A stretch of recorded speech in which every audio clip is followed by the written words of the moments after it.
The day I found out, I was wearing my best blouse. The navy one with the small white buttons. I had ironed it that morning because I wanted to look serious. Grown up. I was 18 years old, and I was about to walk into a bank to confirm my enrollment deposit for Crestwood University. 4 years of saving. 4 years of birthday money, holiday cards, and part-time shifts at the corner pharmacy. My college fund. My future. The bank was cool and quiet. Everyone spoke in low voices, like they were in a library. I handed the teller my ID and my enrollment letter. She smiled the way bank tellers do. Practiced, polite. She typed something, then stopped. She looked at the screen again, and her smile faded like a light being turned down. "I'm sorry," she said quietly. "The balance on this account is 0. I didn't move. I thought I had misheard. "0, said. She nodded. And then I heard a sound behind me. Familiar laugh. Like, careless. I turned around. My sister Nadia was standing at the counter 2 windows down, holding 3 designer shopping bags and grinning at her phone. The teller called after me quietly. "Just so you know, you didn't authorize that withdrawal." I stood there staring at Nadia. She didn't look up from her phone right away. When she finally did, her eyes met mine and she blinked. Just once, like she had been expecting this moment and had already decided how to play it. "Oh," she said. "You're here." Not sorry. Not an explanation. Just, "Oh, you're here." My mother was sitting near the door in one of the cushioned chairs. I hadn't noticed her when I came in. She was scrolling through her tablet, reading glasses on the end of her nose. She looked up at me the way she always did when she had already made a decision, with that careful, distant calm that meant the conversation was over before it started. "Mom," I said. My voice came out smaller than I wanted. She patted the seat beside her. "Come sit down, Adiz. Let's not make a scene." The teller was still watching. Other people were pretending not to. I walked over on legs that felt like they belonged to someone else. Nadia followed, still carrying her bags. My mother had the posture of someone who had rehearsed this. Whatever she said would be neat and calm and carefully framed, like a trap already built. She just needed me to walk in. We sat in the car outside the bank for 20 minutes. My mother talked the whole time. Nadia said almost nothing, which somehow felt worse than shouting. My mother's version of events was clean and rehearsed. The family had needed money. There had been some unexpected bills. Nadia had an opportunity.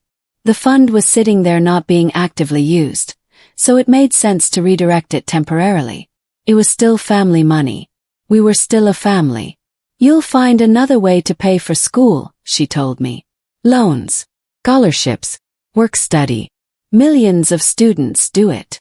I asked why she hadn't told me. She looked at me over her glasses. "Because we knew you'd react like this." Nadia shifted in the back seat. "I needed it more than you did right now," she said. "Not an apology. Statement of fact." "You already spent part of it," I said. Nadia's jaw tightened. "Some of it. The rest is being invested." She said it like that made everything fine. Like money spent on bags and treatments became legitimate the moment you called what remained an investment. I looked out the window. I didn't cry. I didn't argue. I was already thinking about the word the teller used. Authorize. I hadn't authorized anything. In that word was something they hadn't considered. That night I sat at my desk without turning on the light. I let the room grow dark around me while I thought through everything my mother had said and everything she hadn't. She had used one word that kept catching in my mind. She called it family money. Not my money. Not the college fund. Family money, as if my name on that account was just a detail, not the whole point. But I knew better. My grandmother, Mama Chidinma, my father's mother, had opened that account for me when I was 6 years old. She had sat me down and explained it clearly. "This is yours, Adiz," she had said. "Not the family's. Worse, when you are ready for school, this will be waiting." She died when I was 14. But the account had stayed open. My name was the only name on it, as far as I knew. I pulled out my phone and searched the account number I had written down a year ago. I tried to log in to the bank's website. Access denied. I tried again. Access denied. Someone had changed the login credentials. My account. My fund. And I was locked out of it. I opened my laptop and searched words I had never needed. Unauthorized withdrawal. Fiduciary. Beneficiary. Everything pointed the same direction. I didn't fight. I didn't cry at breakfast or bring it up at dinner. I let the house go back to its normal rhythm. Nadia posting photos, my mother watching her shows, my father retreating to the garage the way he did when he didn't want to be involved. I watched. I listened. I started requesting things. I called the bank from the pharmacy parking lot during lunch. I explained that I was the named account holder and had been locked out. I asked for paper statements. The representative confirmed my name was still on the account as original beneficiary. She mailed the statements the same day. I also submitted a written request for the full transaction history. At home that evening, I found 3 old envelopes. In the filing cabinet in my father's office while he was in the garage. They were from a bank I didn't recognize. One had my name on it, not as account holder, but listed in connection with something called a linked trust instrument. I photographed all 3 envelopes with my phone. I replaced them exactly where I had found them. Then I went to bed and pretended to sleep while I thought about what a linked trust instrument meant. By morning I had a few ideas. None reassuring. The statements arrived on a Thursday. 11 pages. I took them straight to my room, locked the door, and spread them across the floor. The numbers told a story my mother hadn't. Over 22 months, the account had been drawn down in stages. Not all at once, that would have looked alarming. In pieces. 1,100 here. 3,000 there. 8,000 in March of last year. 6,000 2 months after that. Between the larger amounts, there were smaller purchases on a debit card I had never owned. The names were recognizable. A salon Nadia frequented, a boutique, a clinic she had mentioned once and never mentioned again. Then I found the withdrawal I hadn't expected. $14,000, transferred in a single transaction 18 months ago. The destination wasn't a store. It was a loan payment, a reference number matching the bank name I had seen on the envelope in my father's office. The college fund hadn't just been spent. Part of it had been used to make a payment on a family loan. A loan secured against something. Something connected to my name. I read the statements again from the beginning. Nadia wasn't just spending my money. She was living on top of a debt structure I had never agreed to be part of. Uncle Tabena was a retired civil servant who read documents all the way to the bottom. He wasn't a lawyer, but he was the one person in our family who understood what paperwork actually said. I called him on a Sunday while Nadia was at brunch and my mother was at church. I told him what I had found. I read him the transaction amounts. I described the envelope with my name on it and the trust reference. He was quiet for a long time. "Bring me everything," he said. "Come Tuesday." I went on Tuesday. He read everything twice. Then he set the papers down and looked at me over his reading glasses. "These authorizations on the large withdrawals. Do you see the initials here on the 3rd page?" He pointed carefully. "And here on page 7. These are not your initials." I looked closely. He was right. The initials in the authorization fields were not mine. "Someone approved these transactions," he said carefully. "And it wasn't you." He was calm about it, which made it feel more serious. He folded his hands. "You need a lawyer. Not a family conversation. A lawyer." Already knew. I just needed to hear it. I found the lawyer through Uncle Tabena's former colleague. His name was Mr. Okafor, and his office was on the 4th floor of a building that smelled like photocopier ink. He was quiet, somewhere in his 50s, with careful eyes and the habit of writing things down with a thin pencil before saying anything out loud. I brought everything. The statements, the photographs, the account number, the enrollment letter. He read through all of it without asking a single question. When he finished, he set the pencil down. "You didn't authorize any of these withdrawals," he said. "Not a question." "No." "And the initials used for authorization, they're not yours." "No." They look like my mother's. He wrote something down. The account was opened in your name by your late grandmother? Yes. When I was 6. He nodded slowly. He picked up the page with the linked trust reference and studied it quietly. Then he set it down. You don't just have a claim, he said. You have leverage. He said it simply like he was telling me the weather. But the room felt different after those words. I had walked in carrying a problem. I was now sitting at the beginning of a solution. I straightened in my chair. I was listening with every part of myself. I did not tell anyone what I had done. Not Uncle Tabena beyond what he already knew. Not the one friend who had guessed something was wrong. I went home every evening and acted exactly the same. Quiet, a little sad, not quite over it. That was the version of me my family had decided to see, and I let them keep seeing it. Meanwhile, Nadia's social media stayed busy. New photos every few days. A weekend trip to a coastal resort. Expensive luggage. Her followers called her goals. She posted a smoothie photo with the caption, "Investing in myself." I screenshotted everything with dates. Not out of bitterness, out of method. Mr. Okafor had told me that spending patterns could become relevant if we needed to establish how the withdrawn funds had been used. So I documented. Only. Systematically. Like I was building a file, not nursing a wound. He had also told me something else. He had made initial inquiries and found that the bank account was not the only financial instrument connected to my name. There were others. He said it the way someone says something that requires you to sit still. I sat still. He needed one more week to confirm the details. That week was the longest of my life. Mr. Okafor explained it slowly, making sure I understood each piece before moving to the next. My grandmother had not simply opened a savings account. She had placed it inside a carefully structured financial arrangement, an education account, an investment vehicle, and a trust-linked account that held everything together. All three were registered under my name. She had worked with a bank officer to make it thorough. My mother had been listed as custodian while I was a minor, normal and legal. But I had turned 18 14 months ago.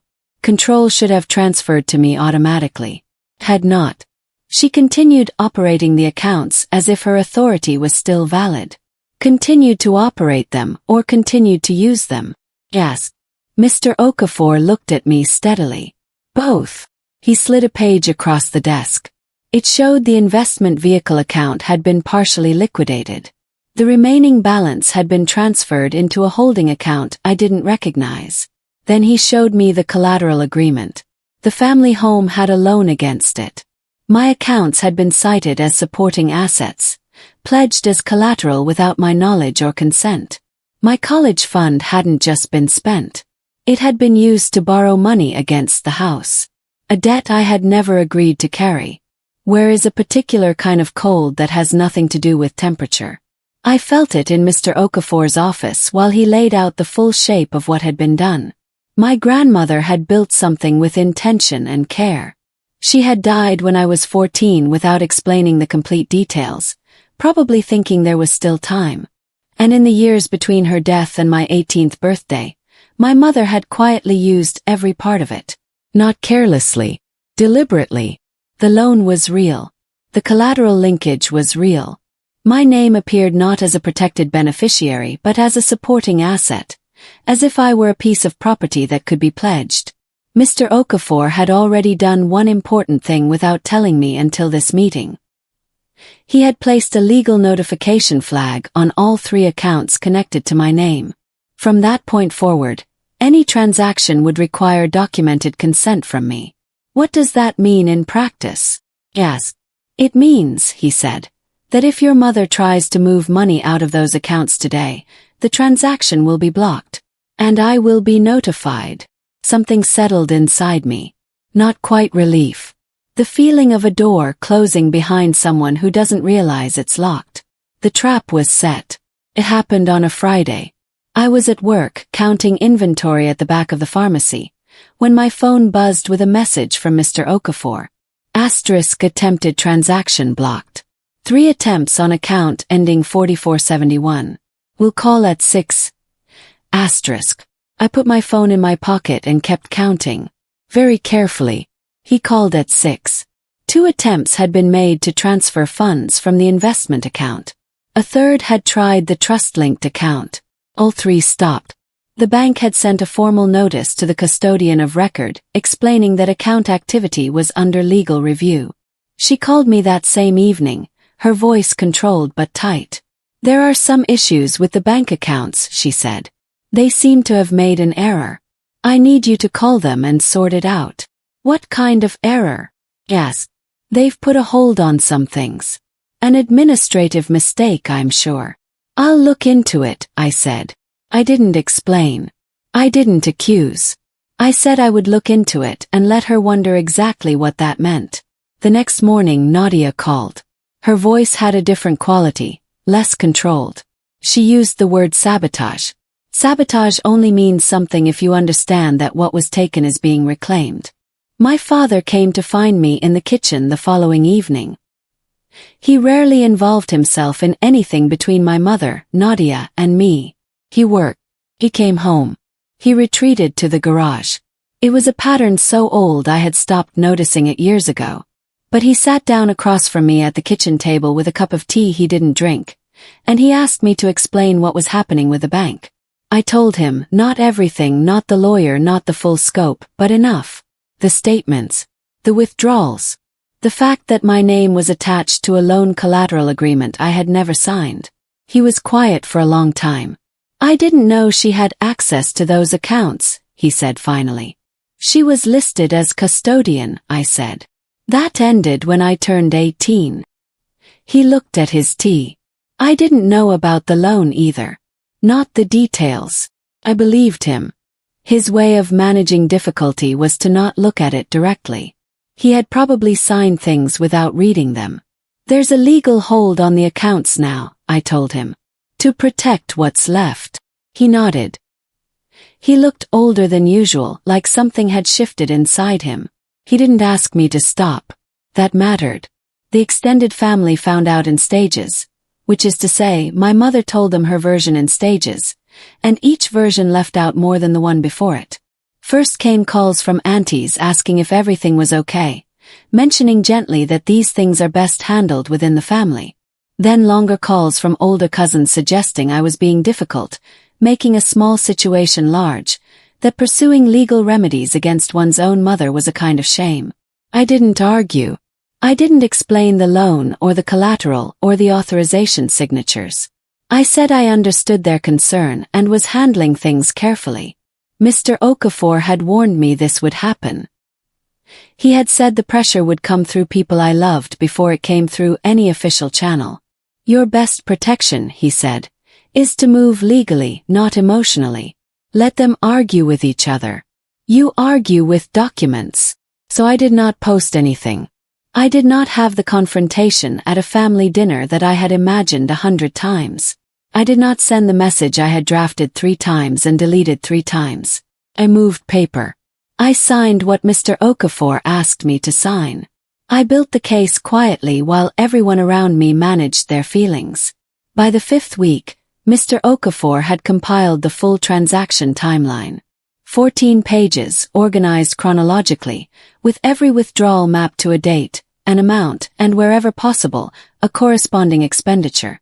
The picture was complete and clear. Over 22 months, a total of $41,300 had been removed from the 3 accounts connected to my name. Approximately $19,000 had been spent directly. Salon charges, boutique purchases, clinic visits, the resort trip, the luggage. The remaining $22,000 had been used to service a loan my mother had taken out 2 years earlier, partly secured by my accounts, to fund a catering supply business that lasted 8 months before closing. Mr. Okafor also confirmed what Uncle Tabena had noticed. The initials approving the major withdrawals did not belong to me. They belonged to my mother. She had authorized transactions on accounts where her custodian rights had legally expired 14 months before. Is that fraud? Yes. It is, he said quietly. And that is not the most significant thing I found this week. He set his pencil down and looked at me. I had learned to read that look. It meant something was about to change the shape of everything I thought I understood. I waited. The room was very still. Nadia came to my room on a Wednesday night. She had never done that before. Not in years. She knocked, which she also never did. I opened the door and she was standing there without her phone, which felt like the strangest detail of all. She came in, sat on the edge of my desk chair, looked at the floor, then talked. At first it was performance. I could feel the shape of it. The soft voice, the careful phrasing, the tears arriving right on time. She was sorry things had gotten complicated. She had thought it would work out. But somewhere in the middle of it, something cracked. She looked up at me, and for just a moment she looked like the version of my sister I remembered from when we were children. Before everything became a competition neither of us had agreed to enter. Mom told me it was fine, she said. She said the accounts would reset when you turned 18 and there'd be new money. She said she had a plan. Did she explain the plan?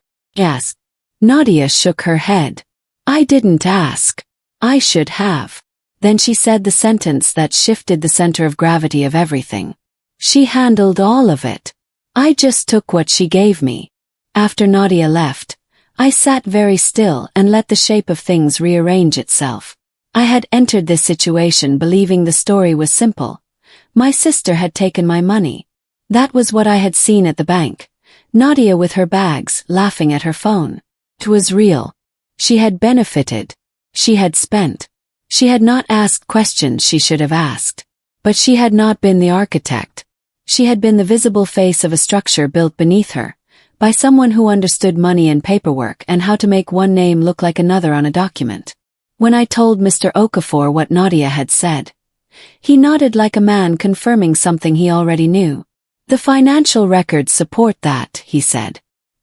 He turned his monitor toward me. A spreadsheet of transactions, dates, accounts, authorization codes.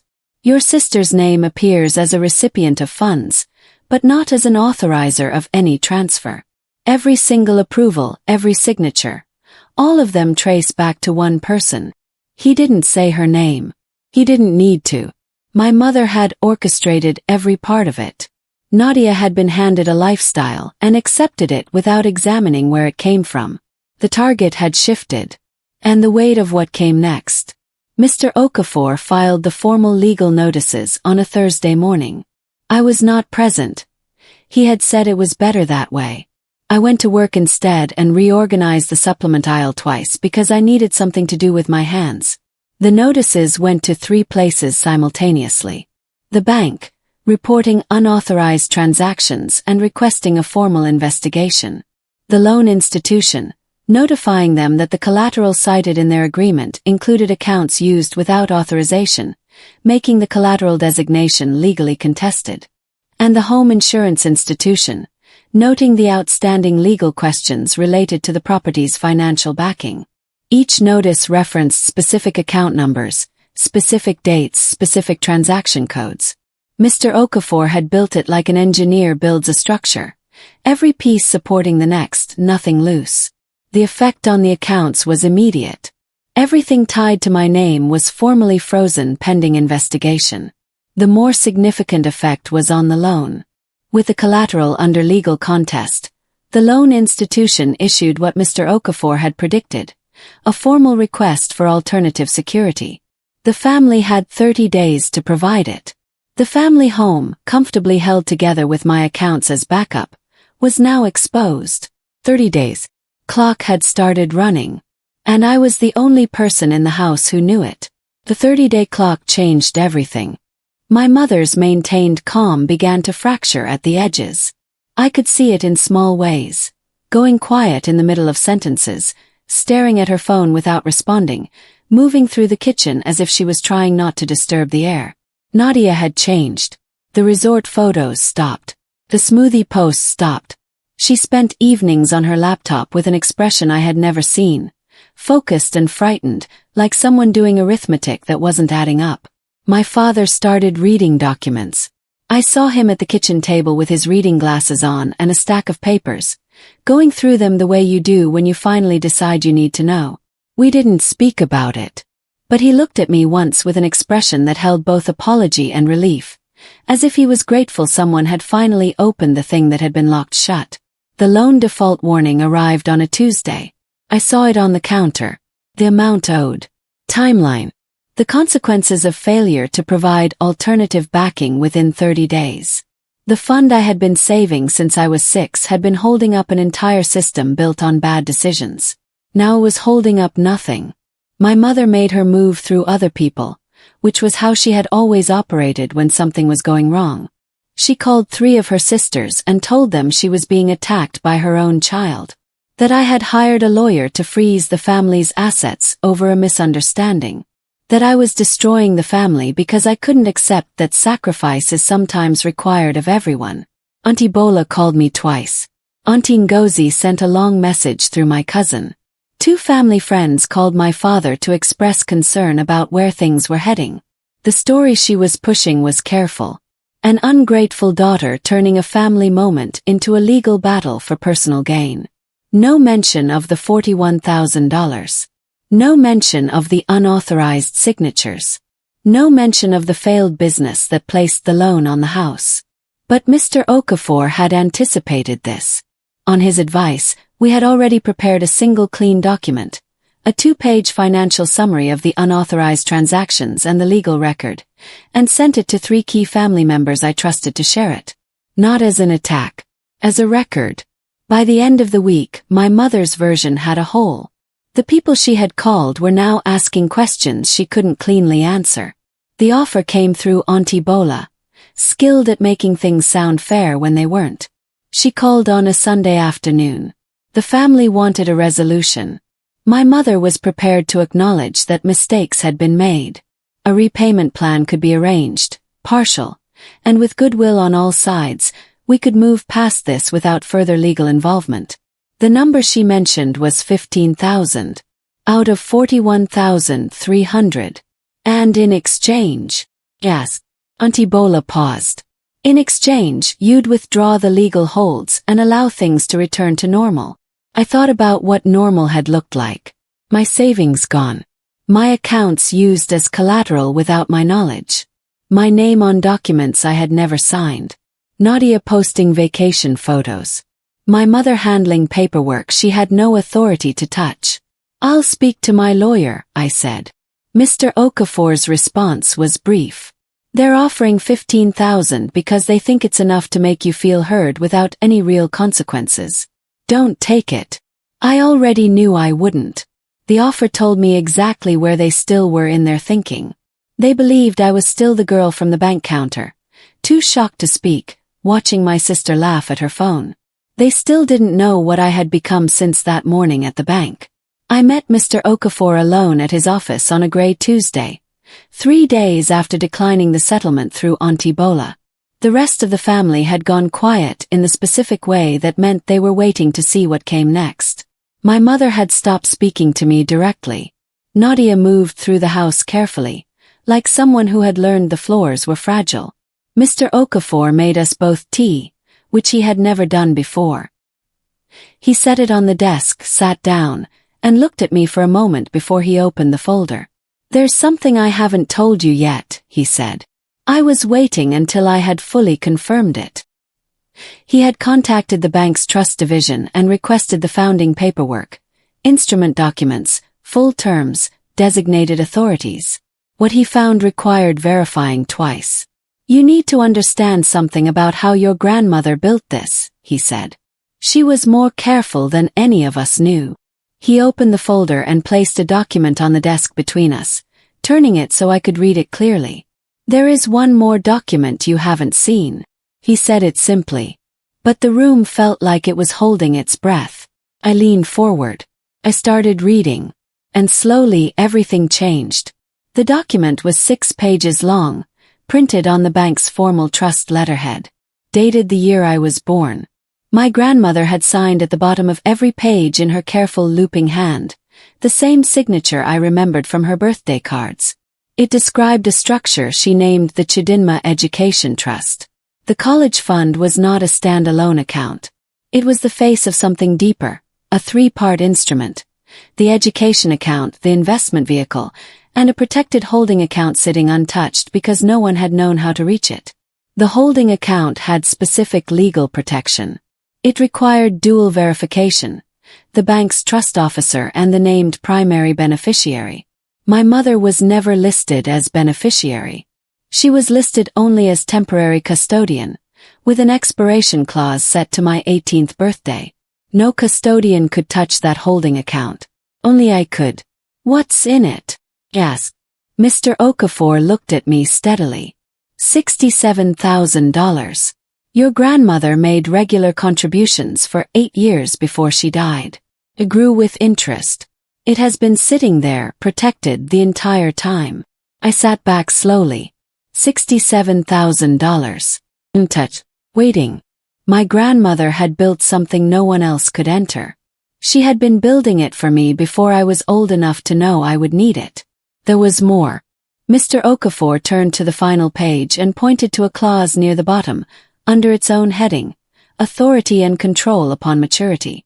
I read it carefully. Then I read it again. Upon the named beneficiary reaching 18, all 3 components would transfer entirely to her control. Sole legal control. The custodian's role would terminate automatically. Any transactions conducted after that date without the beneficiary's authorization would be considered unauthorized and subject to reversal. My mother had not just used accounts she no longer had authority over. She had used accounts that already legally belonged entirely to me. But the most significant part came last. The clause stated that the named beneficiary was not merely a recipient of the trust. She was its primary legal controller, with full authority to restructure, redistribute, or dissolve it as she chose upon maturity. I looked up. She never had real control. Not once I was 18. Correct, he said. And Nadia never had any claim to it at all. She received funds taken without authority. She was never a party to the trust in any form. I thought about my grandmother at 6 years old, her voice careful and clear. This is yours, Adiz. Not the family's. Hers. She had built the walls herself, long before I needed them. The restructuring took 4 weeks. First, I closed custodian access on all 3 accounts. My mother's name removed from every instrument. Second, the $41,300 were recorded in a legal demand letter with an enforceable repayment schedule. My father signed. He had decided, finally, to look at what he had been avoiding. Third, I transferred my grandmother's $67,000 to a new account in my name. It paid for my first 2 years at Crestwood. A scholarship covered the rest. Nadia lost the lifestyle she hadn't built. She got a job. We are not close, but we are civil. My mother has paid the first installment. She hasn't spoken to me warmly since. That grief is real, but lighter than the alternative. I stood in my dorm room on the first day of the semester and looked at my acceptance letter on the wall. My grandmother had saved this for me. She had built walls around it when I was too young to know I would need them. My mother spent my college fund thinking it made her powerful. Let her. Because while she was spending my money, I was reclaiming everything. If you believe that patience outlasts greed, and that truth always finds its way home, share this story with someone who needs to hear it today.